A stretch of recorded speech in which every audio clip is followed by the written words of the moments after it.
Assalamualaikum warahmatullahi wabarakatuh. Halo semuanya, selamat sore. Perkenalkan, nama saya Kalisa Tifa Chandra dari kelas 105 dengan nomor absen 19. Pada kesempatan kali ini, saya akan membahas materi bahasa Indonesia, yaitu teks anekdot. Teks anekdot merupakan suatu cerita singkat yang bersifat menghibur dan juga lucu, tetapi bersifat menyindir. Nah, biasanya teks anekdot ini menceritakan tentang tokoh yang terkenal ataupun kejadian nyata. Nah, teks anekdot ini berciri-ciri yang pertama bersifat lucu, yang kedua bersifat menggelitik, dan yang ketiga bersifat menyindir. Dan yang keempat itu bisa berdasarkan pengalaman pribadi atau tokoh. Nah, dan yang kelima memiliki tujuan tertentu. Adapun struktur dari teks anekdot. Yang pertama itu ada abstraksi, yaitu merupakan pembukaan teks. Lalu dilanjut dengan orientasi merupakan awal cerita kejadian. Dan ada krisis merupakan konflik dari cerita ataupun puncak cerita.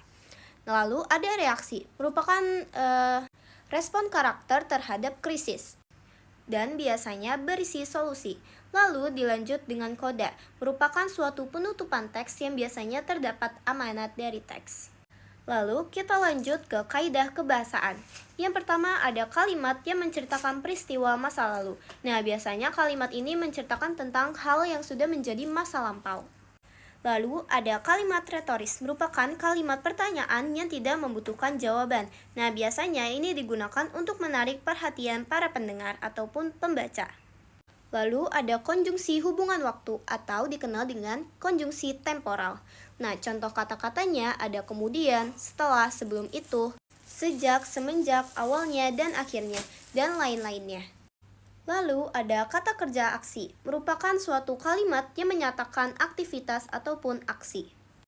Lalu ada kalimat perintah yang biasanya mengandung unsur meminta atau menyuruh.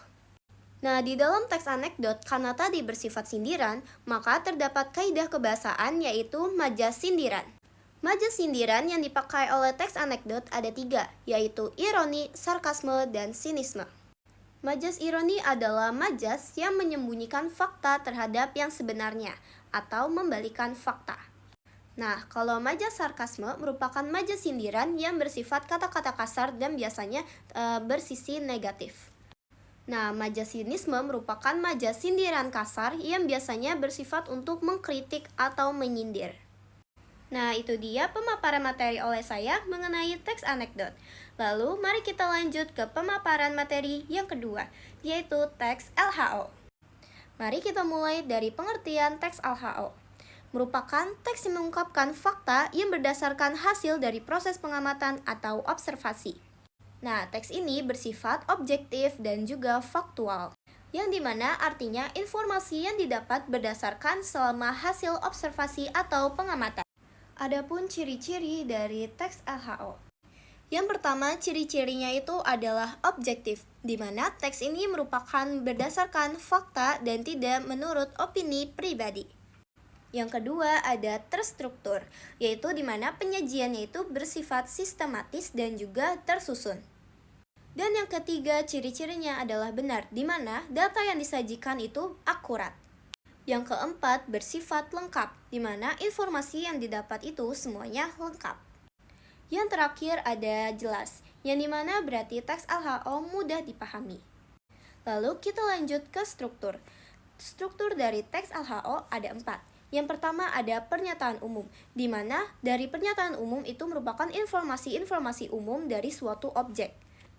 Yang kedua ada deskripsi bagian, di mana merupakan bagian-bagian dari objek yang telah diobservasi. Lalu ada deskripsi manfaat, merupakan manfaat atau kegunaan dari objek tersebut. Lalu yang terakhir ada kesimpulan, merupakan rangkuman dari hasil seluruh semua teks tersebut. Adapun tujuan dan manfaat dari teks LHO.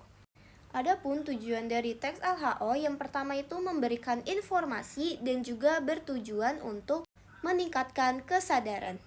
Nah, yang kedua itu teks LHO merupakan alat penting untuk mempelajari objek di dunia sekitar kita. Lalu kita lanjut ke kaidah kebahasaan yang dipakai oleh teks LHO. Yang pertama ada kalimat definisi, merupakan kalimat yang menjelaskan suatu hal. Nah, biasanya kalimat ini ditandai oleh kata merupakan, adalah, dan juga yaitu. Yang kedua ada kalimat deskripsi, merupakan kalimat yang menjelaskan suatu ciri-ciri atau sifat dari objek tersebut. Nah, yang ketiga ada kata hubung atau konjungsi. Nah, kata hubung yang digunakan oleh teks LHO merupakan kata hubung antar kata. Contohnya ada seperti, dan yang lain-lain. Keempat, ada kalimat simpleks atau kalimat yang menyatakan satu struktur predikat. Yang kedua ada kalimat kompleks yang menyatakan kalimat lebih atau dua struktur dari predikat. Dan yang terakhir ada sinonim dan antonim. Seperti yang kita tahu, sinonim merupakan persamaan kata dan anonim merupakan perbedaan kata. Sekian pemaparan materi dari saya pamit undur diri. Wassalamualaikum warahmatullahi wabarakatuh.